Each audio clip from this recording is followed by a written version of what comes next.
So there is a new king of small retro handhelds, and it's easily the one that I am presenting to you today. Now, this model was sent to me by Mechdiy or Mechdiy, and I've been very happy with it. However, there's still a whole review to go through because not everything will be peaches and cream about it. So introducing the RG35XX Plus, let's go ahead and dive right in.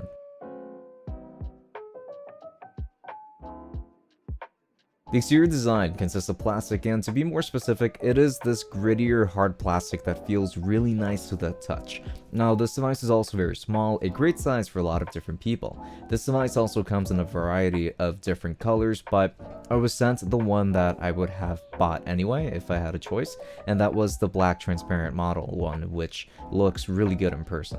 Now, on the front, you're going to find all of your buttons with an additional menu button. On the right, you're going to find a sleep-wake button, a reset button, and 2 micro SD card slots. On the left, you're going to find the volume rocker. On the bottom, you're going to find a USB-C port and a headphone jack. On the top, you're going to find a mini HDMI port.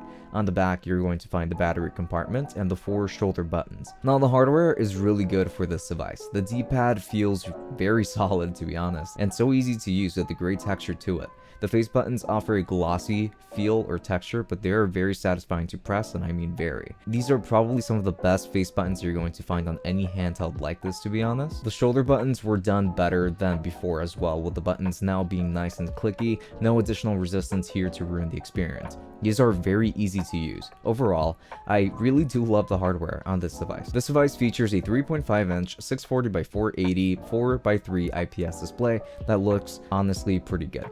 It's not super vibrant or colorful or anything like that, and it does seem to be leaning more towards blue, meaning that the colors are a little bit more on the cooler side. I would have preferred to go for a bit more vibrancy, but I don't have a real issue with the screen, to be honest. This is just to mention the colors on the display really, but the colors are going to be pretty decent. Now, the single front firing speaker, which is going to be front facing, is reasonably loud, but it isn't anything too special or anything of the sort. It's tinny but loud enough, and while the speaker isn't anything to write home about, it is still a decent one for what you get, so have a listen.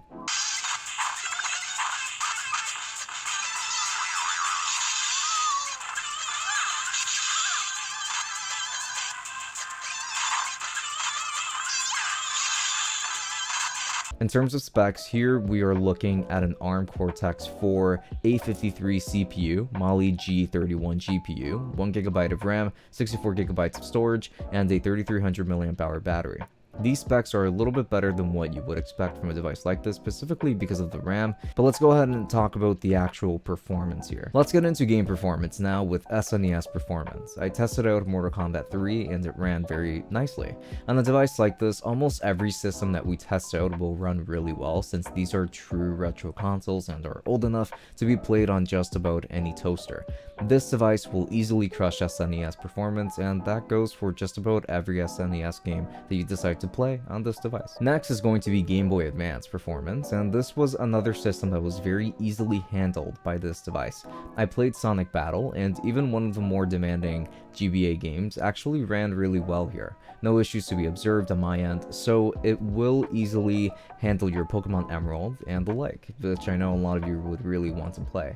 Systems like this are very easy to run as well, but that's why you get these budget devices for the most part, to play these low-end games, and it plays them really well. Next in line is going to be PlayStation 1 Performance, and I played a variety of games for this system, but I decided to showcase Persona 2 Eternal Punishment, because I haven't showcased any JRPGs quite yet, and that just isn't like me.